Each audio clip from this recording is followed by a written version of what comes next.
Much aware of our Prime Minister's statement that he's made in the House of Commons and requesting cooperation from the Indian government in an independent investigation that's ongoing. I'm certainly here to look for partnerships within the region amongst the 30 nations that are participating in this conference and looking for areas where the Canadian Army can contribute to Canada's Indo-Pacific strategy so that we can build peace and security much more with other countries within this region.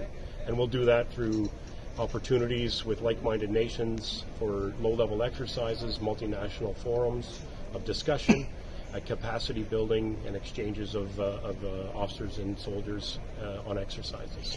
So going forward with the same thought, we have a number of exercises, a number of cooperation between these two countries as far as military relations are concerned.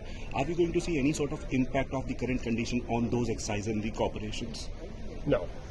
There will not be any impact moving forward at this point in time. I certainly had a discussion with your Chief of the Army last evening, and we're both of the same opinion that the current issue is a political issue to be dealt with at much higher levels between our two countries.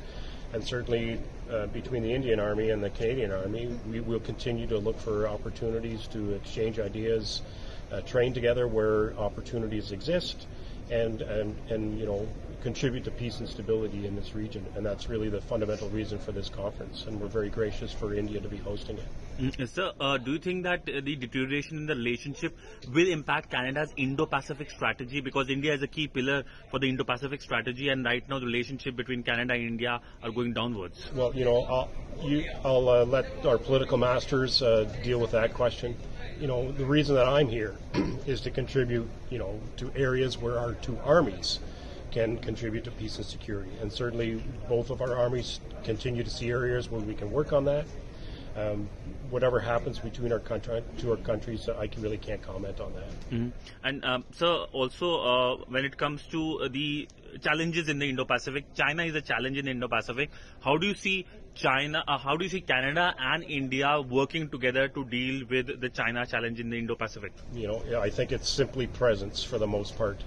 Wherever we can find opportunities to, whether that's sailing two ships together, or whether that's sailing or flying two aircraft together, or cooperating on ground exercises, military exercises.